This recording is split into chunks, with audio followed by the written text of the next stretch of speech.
എല്ലാവർക്കും നമസ്കാരം.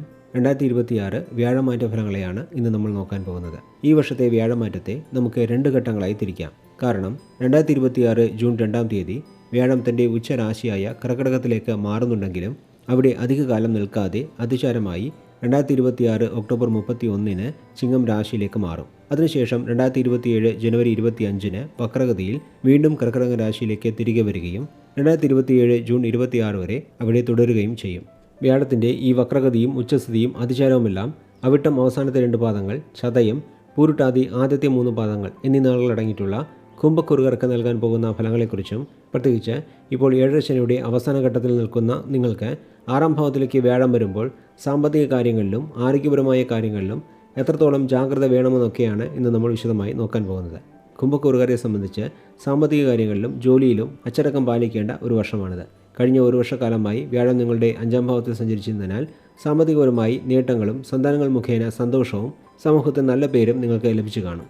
എന്നാൽ 2026 ജൂൺ 2-ാം തീയതി വ്യാഴം തൻ്റെ ഉച്ചരാശിയായ കർക്കിടകത്തിലേക്ക്, അതായത് നിങ്ങളുടെ 6-ാം ഭാവത്തിലേക്ക് മാറുന്നതോടെ ജീവിതത്തിൽ ചില പ്രതിസന്ധികൾ വരാൻ സാധ്യതയുണ്ട്. ശത്രുക്കളുടെ ശല്യം അധികരിക്കും, അപ്രതീക്ഷിത ആരോഗ്യ പ്രശ്നങ്ങളുണ്ടാകും. ഇതുപോലുള്ള ചില ദോഷഫലങ്ങൾ നിങ്ങൾക്ക് വന്നു ചേരുന്നതാണ്.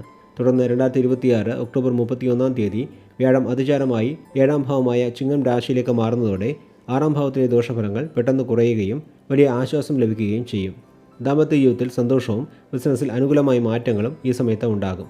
വിദ്യാർത്ഥികൾക്ക് പഠനത്തിൽ ശ്രദ്ധ കേന്ദ്രീകരിക്കാൻ സാധിക്കും. എന്നാൽ അലസത ഒഴിവാക്കി കൂടുതൽ കഠിനാധ്വാനം ചെയ്താൽ മാത്രമേ പരീക്ഷകളിൽ മികച്ച വിജയം നേടാൻ സാധിക്കുകയുള്ളൂ. പഠനം കഴിഞ്ഞ് ജോലി അന്വേഷിക്കുന്നവർക്ക് അല്പം കാലതാമസം നേരിട്ടാലും നല്ല ജോലി ലഭിക്കാൻ സാധ്യതയുണ്ട്. ജോലി സ്ഥലത്ത് അനാവശ്യമായ തർക്കങ്ങൾക്ക് പോകാതിരിക്കുന്നതാണ് നല്ലത്. സഹപ്രവർത്തകരുമായി നല്ല ബന്ധം നിലനിർത്താൻ പ്രത്യേകം ശ്രദ്ധിക്കണം. വിദേശത്ത് ജോലി ചെയ്യുന്നവർക്ക് ചില അപ്രതീക്ഷിത മാറ്റങ്ങൾ ഉണ്ടായേക്കാം. IT, media, service sector, manufacturing എന്നീ മേഖലകളിൽ പ്രവർത്തിക്കുന്നവർക്ക് കരിയറിൽ ചില പുതിയ ഉത്തരവാദിത്തങ്ങൾ ഏറ്റെടുക്കേണ്ടി വരും. സ്വന്തമായി ബിസിനസ് ചെയ്യുന്നവർ പുതിയ നിക്ഷേപങ്ങൾ നടത്തുമ്പോൾ വളരെയധികം ശ്രദ്ധിക്കണം. പുതിയ പങ്കാളികളെ ബിസിനസ്സിൽ ചേർക്കുമ്പോൾ കൃത്യമായ രേഖകൾ സൂക്ഷിക്കാൻ ശ്രദ്ധിക്കുക. വ്യാഴദൃഷ്ടി മൂലം പല അനുകൂല ഫലങ്ങളും നിങ്ങൾക്ക് ലഭിക്കുന്നതാണ്. വരുമാനം അധികരിക്കും, വലിയ സാമ്പത്തിക തകർച്ചയിൽ നിന്ന് രക്ഷപ്പെടാൻ സാധിക്കും. ഇതുപോലെയുള്ള നിരവധി അനുകൂല ഫലങ്ങൾ നിങ്ങൾക്ക് ലഭിക്കുന്നതാണ്. മൊത്തത്തിൽ നോക്കുമ്പോൾ വരാൻ പോകുന്ന വ്യാഴമാറ്റത്തിന് ശേഷം തുടക്കത്തിൽ ചില പ്രതിസന്ധികൾ ഉണ്ടാകുമെങ്കിലും പിന്നീട് വ്യാഴം 7-ാം ഭാവത്തിലേക്ക് മാറുമ്പോൾ സാമ്പത്തിക ലാഭം ലഭിക്കുന്നതാണ് എന്ന് പറഞ്ഞുകൊണ്ട് കുംഭക്കുരു ജനിച്ചവരുടെ വ്യാഴമാറ്റ ഫലങ്ങളെ ഇവിടെ നിർത്തുന്നു.